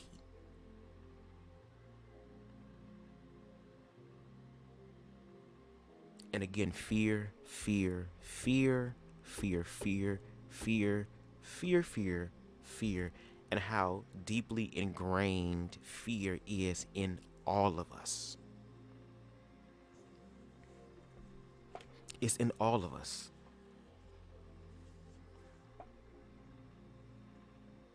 That is also something that is universal. Just like love, so is fear. And we are seeing the different expressions of fear being played out, especially in the information age. Again, to Ron's point, this latest school shooting that happened, the individual, I believe, was trans or non-gender conforming. So now that there's so now the fear, that's why we have to do something different, because the fear has evolved now. The fear went from just saying, oh, well, you know, these people are perverts. Just like Timothy said in the last chapter we read before this one, how he had to deal with his own feeling of walking in the church and these people looking at me and labeling me as a pervert. So not only do queer people have to deal with that narrative and have been dealing with that narrative since the 60s and 70s, now there is a more tangible fear that has manifested now, because this latest school shooting was a trans person. So now for a lot of conservative people, they now see that as a tangible, physically manifested threat that they can use as a leverage against trans people as a whole. This fear politics and this fear mongering is dangerous. And the fact that a lot of people are not, unfortunately, studying to show themselves approved. We live in the information age to where, yes, we get things instantaneously, but you still have to do your research. That still is something that is required of you. The studying to show thyself approved has not changed. The rate at which you can get information has changed to where it's more rapidly, to where you don't have to spend fucking weeks and months with your head in a book. But you can receive the information now, and the fact that we have information that is readily available, that's put in documentaries, that's put in audiobooks, hell, put in books with pictures in it and shit, because some people are more visual. There's something in us that is making the choice to really miss the mark. It's one thing to miss the mark if we don't know what we're doing, but I think a lot of us are consciously not wanting to miss the mark because there's a part of us that we have to be accountable for that we're not ready to.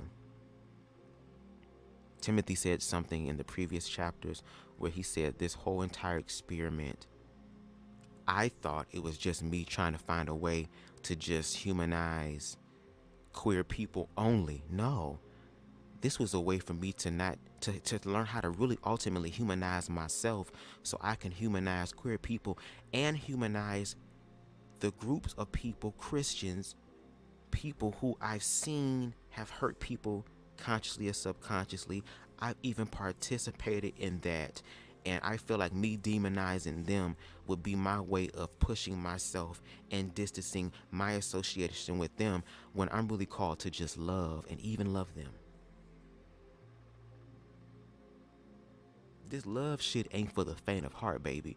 It says what is that, girl? The rewards are plenty, but the laborers are motherfucking few. And again, the fear. Ron, let me see what else y'all said. Yes, you wanted it, you got it. Oh, this hits different in the truck. Oh, you in the truck listening to me? Oh, she got that surreal sound for real. Oh, yes. Come on now. Not y'all gonna be listening to me on the road and shit. Let me find out y'all want to listen to me on road trips and stuff. I know something gonna manifest in reference to a podcast or an audio book or voice acting, girl, because I know my voice, girl. I'm just using all my outlets creatively, girl, and the universe gonna do its part, girl. And I'm so glad y'all here to see it happen on the ground floor. Ron says, isn't it interesting how straight people don't be thinking about AIDS when they engage in promiscuous sex, even though the reason women contracted it is because they are contracting it from straight men. Interesting. Again, we see that, we know this. When there's a level of fear there and a level of exemption, people feel like it can't happen to them. Oh, it can't happen to me. Do you know who I am? You know how much money I make? You know who my father is? He created toaster strudels. Just all this type of shit. And then gag when life be like, and so, and so, and so what? So what? So. They be gagging for that. But, I mean, what Jonathan said in the last chapter is true. A lot of people don't care until it happened to them. And the universe don't mind that being the case.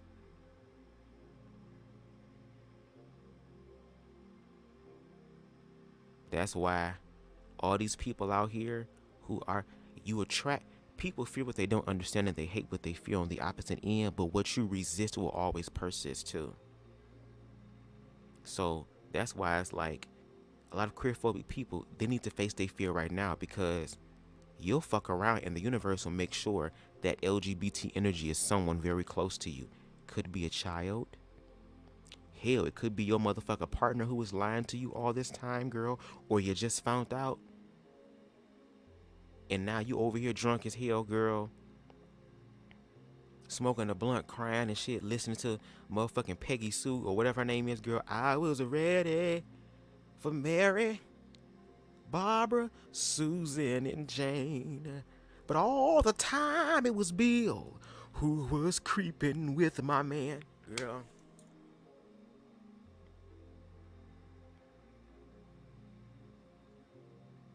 Either you deal with your fear or your fear gonna deal with you. And girl, that's universal. That's Bible. Either you gonna have his rent money today, or somebody getting their talent tossed tonight, girl. You like that your son's a fag? Shut up, bitch. My biggest concern is that how people like Candace Owen and Tucker Carlson are going to try to convince their base that trans people are killing children.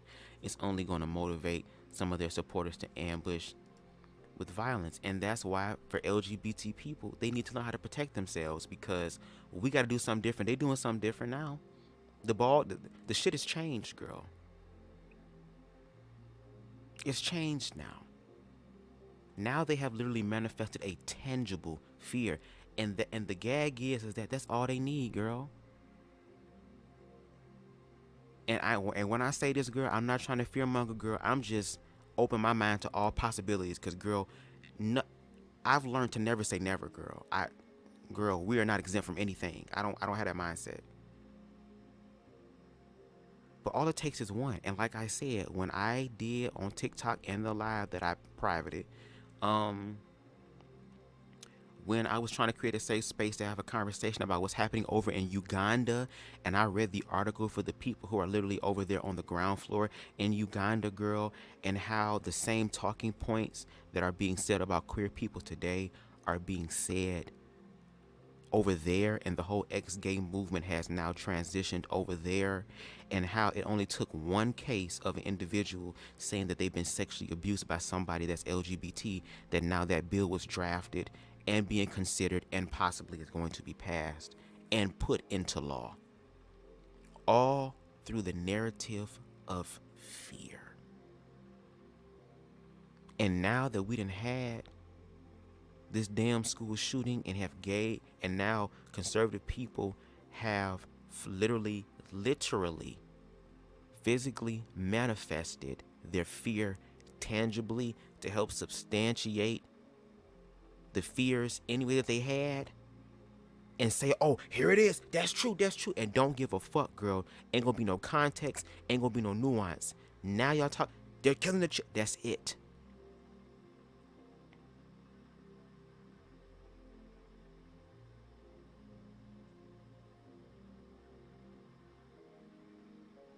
And that's why I said, and I'm not no damn prophet or nothing, I'm just BubzDaGawd. But the shit kind of does seem a little be more than just coincidence. When again, there is all this information out here that absolves people and includes them into humanity, that gives people the opportunity to see someone else as a fucking human being and not an ideology, not a viewpoint, and not a label, especially through the eyes of people who don't even know what the fuck they're talking about when it comes down to lived experiences. That if we don't do better because the knowledge is there, we cannot complain and be victims about the outcome.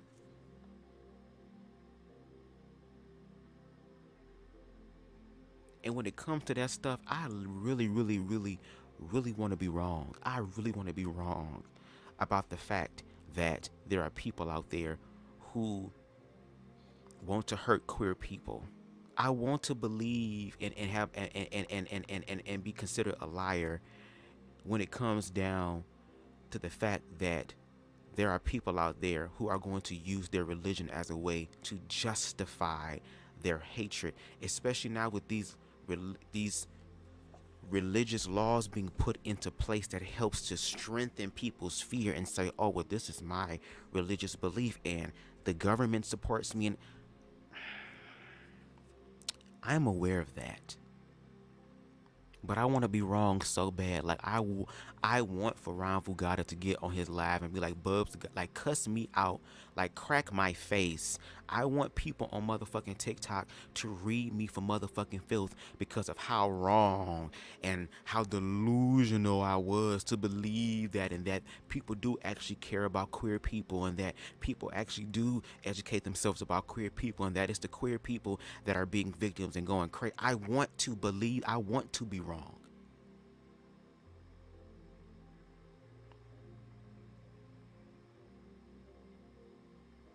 But when I look out and see objectively what is happening, and now this has happened to where now it strengthens the label of other when it comes to queer people, shit is going to get violent.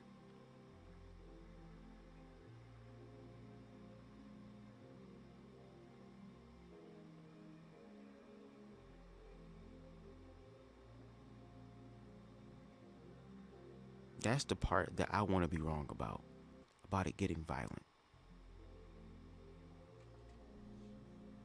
But I also understand and accept the climate that I'm in, and that if it goes down that route, what am I going to do? And this is so crazy that this is actually kind of somewhat playing out, because this is one of the ideas that I have for one of my films.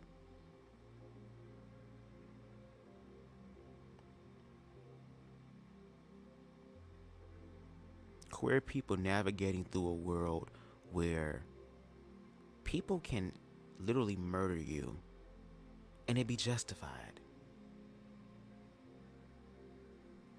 But see, I'm not in the business of making trauma porn when it comes to the oppressed groups of people. Because the oppressed groups of people in my works,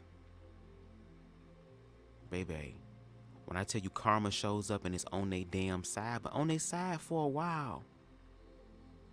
Because the karma just came through to level the playing field and to give humanity the opportunity to do one of two things.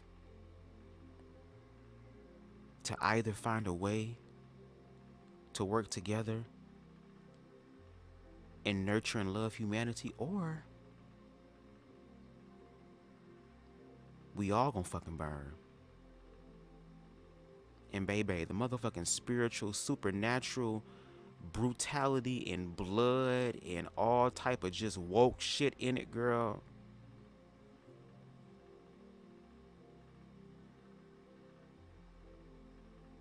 Oh, shit's changing.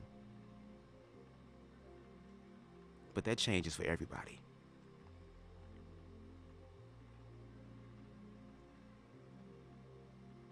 That's why I speak about self-love for real, because Things are going to happen going forward, girl, that is going to test humanity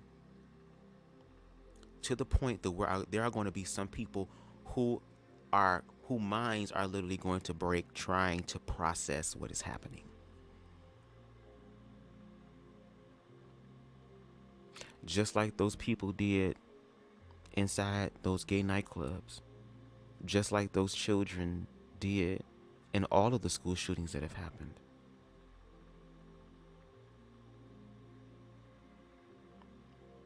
And we as humanity keeps addressing the symptoms as opposed to getting to the fucking root.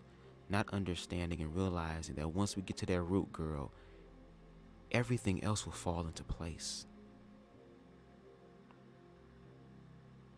And we're collectively struggling on what the fuck that root looks like. Like, we as humans, primarily here in America, but in America, we are having an identity crisis on what it's like to even be an American, and most importantly, to even be a human being.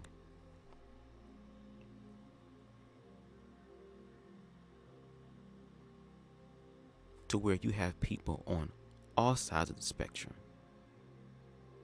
White, black, gay, straight, allowing their fucking fears and what they've been through and the lack of love and acceptance and equality that literally drives people to project their fear in the most inhumane ways.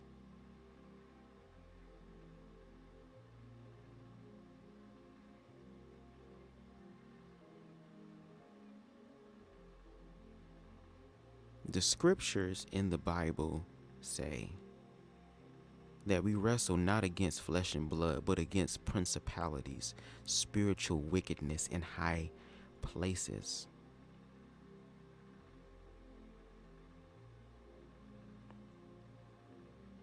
World War III, or the war that's going to be happening on humanity, is a spiritual and mental and emotional one.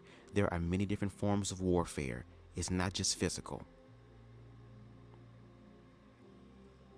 But the reason why love is the cheat code is because it's willing to accept the reality that you're in, but allowing the emotions that are responding to that situation to pass through you, to go through it.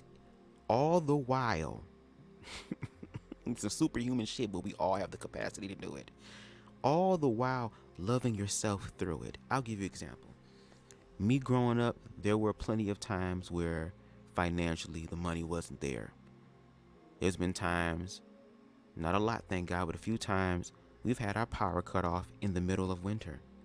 And we live up north in Michigan. You know how them northern winters are, Jesus. But we luckily had a generator and we had heaters. So what did we do? At that time when we were all living here together as a family, we would all go in the living room, get some plastic and shit, put plastic on the windows, put some shit up on to try to stop the airflow from the doors and all that type of shit. And we would all be in the living room by candlelight, and we would be laughing, playing games, talking. We still made the choice to still live in the midst of what the fuck was going on.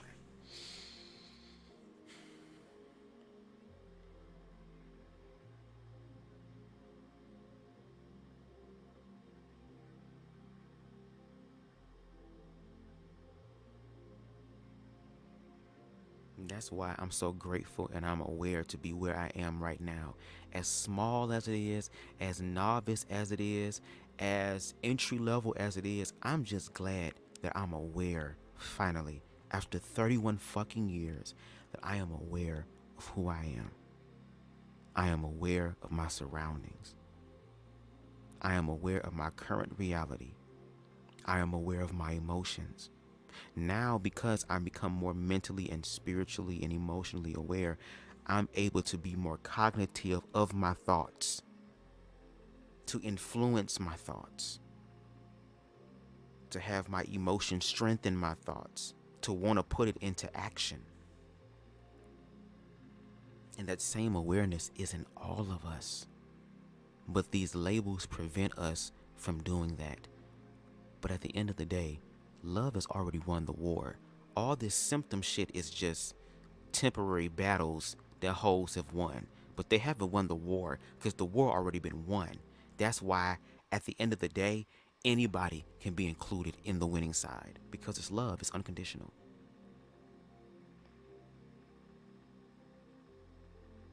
And I feel like we as human beings, that's what life is about.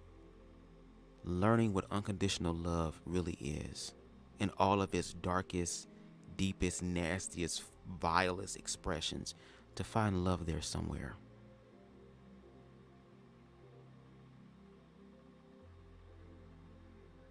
That's how you know the war has been won, baby.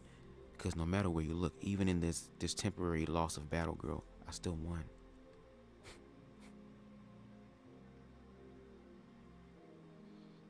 If it's one thing you're going to always have control over, it's how you feel. And for my LGBTQ brothers and sisters, and I be telling y'all, shit about to get really real. So we need to be more tapped into self-love as well as far as preservation. Because nobody has the right to take your life based off of a motherfucking assumption and not a fact. What is fact is that you came in this world by yourself. You're going to lead this bitch by yourself, which means you have everything that's required in order for you to live and prosper. Which means you also have the right, like everybody else, to self-preservation. So for LGBT people, we need to step our motherfucking self-defense game up, girl. And I ain't talking about mace and shit, girl. At this point, girl, they coming with the clack clack. We got to come through with the clack clack as well.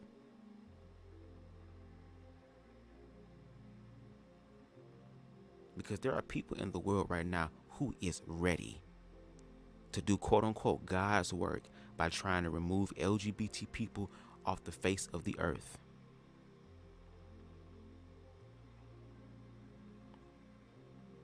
And for those individuals, I want them to also understand that there are also queer people, girl, who understand that God loved them and also was blessed by Smith & Wesson, who also has the peace that passes all understanding, girl, peace made of steel. There's so much more to this shit. We just try to attack this shit head the fuck on like, oh, gun control. Girl, this is some mental, emotional, and spiritual shit that we need to fucking deal with, girl. Motherfuckers gonna always find a way to kill somebody if they want to, girl. If you take away the guns, girl, it'll be more motherfucking knife murders, girl. Look at London. They don't have any gun shit over there, girl. And motherfuckers still getting shanked and shagged and shit. And all in the throat, prison style, girl. What? And most of all will have to try our best to stay safe and defend ourselves because these psychos pop up when least suspected. That's why, in the words of T.S. Madison, the great T.S. Madison, through the way of the Bible, girl, if you stay ready, you ain't got to get ready. And I've always been that person. Like, I've been bullied growing up. I've been fucked with and gang stalked and all that shit by these niggas growing up. That's a part of me now. That's probably why I'm so... People say that I'm shy and that I'm nervous. I'm really observant of my surroundings. Like, I dress like I'm security girl. I act like I'm security girl. People think that I'm mean, girl. It's all from what I've been through growing up. So this is a part of my isms as BubzDaGawd. We have to be more aware of our surroundings as well. Because there are people out there who literally want to hurt you and are finding justifiable ways to hurt you. But you don't have to be a victim. We don't have to either. Maybe we need some motherfucking gay gangs or something, girl, that's to protect gay people, girl. Maybe at these gay bars and shit, we need some motherfucking gays that got CPLs, girl, who are older gays or gays that's more responsible, girl, and shit, to be able to police the motherfucking parking lots and police the situations. Like, there's a gay club called Gigi's here in Detroit. They make sure to always have security or some sort of police on the other side of the motherfucking building, girl, because they understand how niggas are, girl. Even at the Woodward, girl, which was a black gay club, girl, I want them to, no shade, girl, I want them white motherfuckers that be shooting up gay clubs, girl, come shoot up a black gay club, girl, and tell me what you think. Cause girl, at the Woodward, girl, the bartender, the goddamn security girl, the motherfucking drag queens girl, the motherfucker that's serving the ice, bitch, the rose man girl, everybody got a gun. It wasn't too long ago in NYC when some guy tried throwing Molotov cocktails through windows of this one bar out there. See?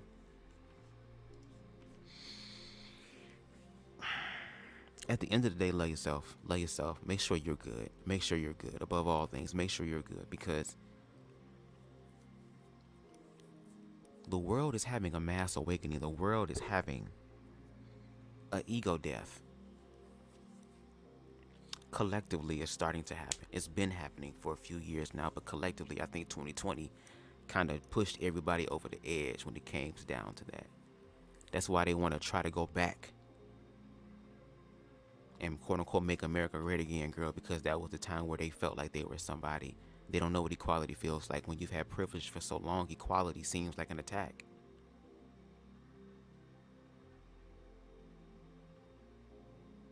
So with that being said,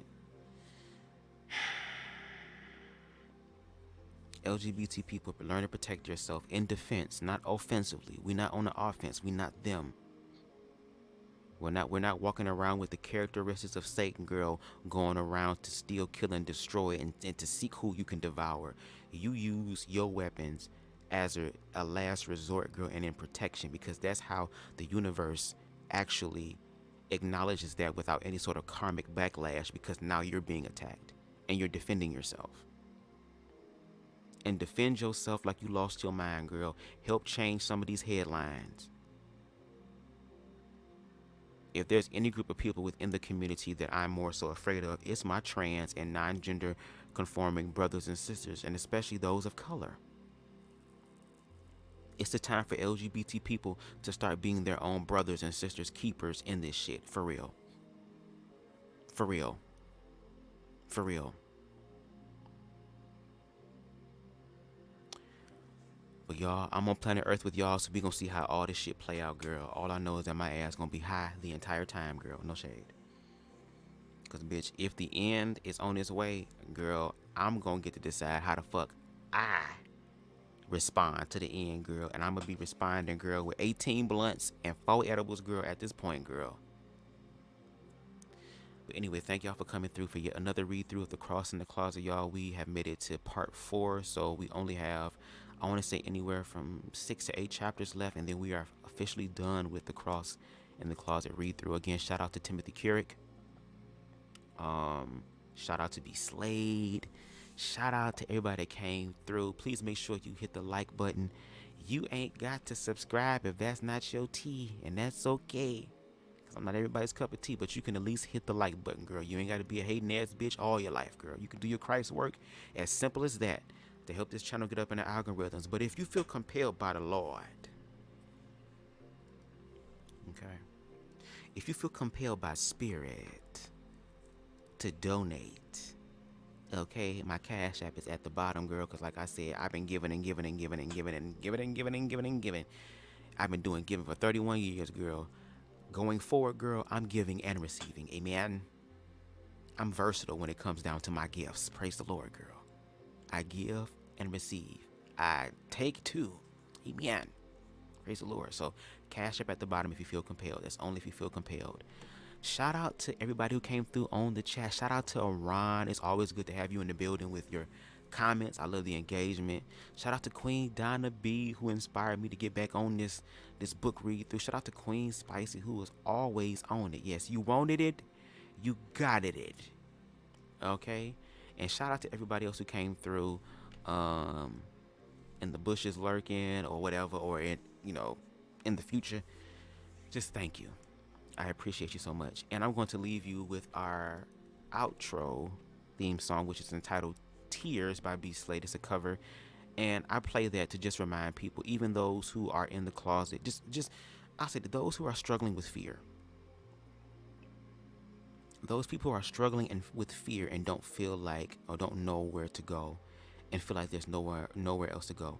I want you to understand that no matter what, despite whatever belief system, viewpoint, ideology, The universal truth is that God, source, universe, whatever you call about it, cares about you, and it honors your tears. A wise mystic once said that crying is like the soul's way of throwing up. It's a way of you actively engaging and choosing to release this, no matter how painful and visceral and jarring that release session is. You're choosing to let it go, and that God honors you in that. So cry, let it out. That is a wise thing for a human being to do. Cry, let that shit go, let it out. Because when you let that shit out, baby, that's when new shit can start coming in. So you gotta U-Haul your own shit. And I promise you, once you do, life will become so much better. But just don't take my word for it. Apply it to your life and live it and see for yourself. So thank y'all so much for yet another read through. I appreciate y'all. And until next time, everybody, peace.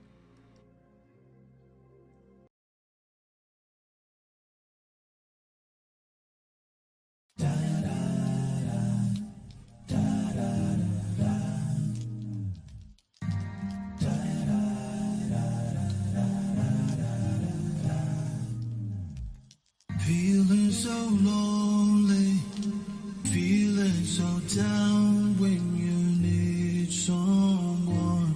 No one's there to be found. The pain inside can't be expressed verbally, so you cry on your pillow. You don't know what you're saying, but I know an interpreter of tears. And when your voice you cry, it lends an open ear. Oh, God understands the language of tears. He knows all about all your pain and your fears when you're right and you're wrong, when your friends are gone. He's a shoulder to cry on.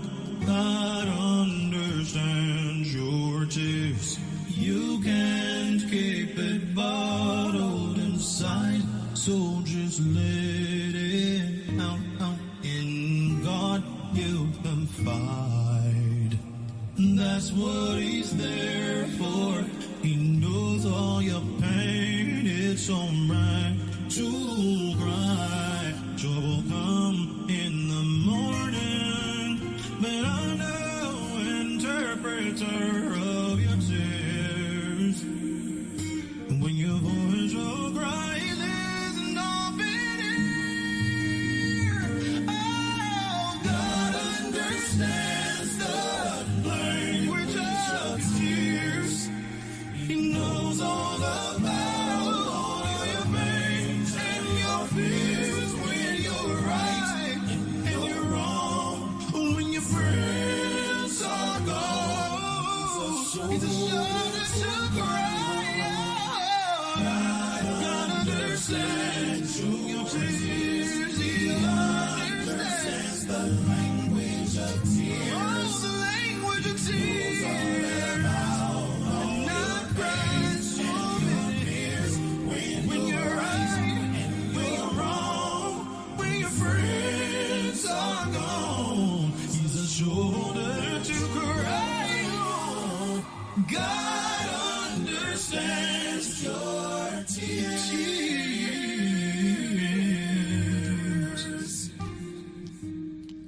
Yeah, yes. He knows all about your pain. Oh, yes, He does. He understands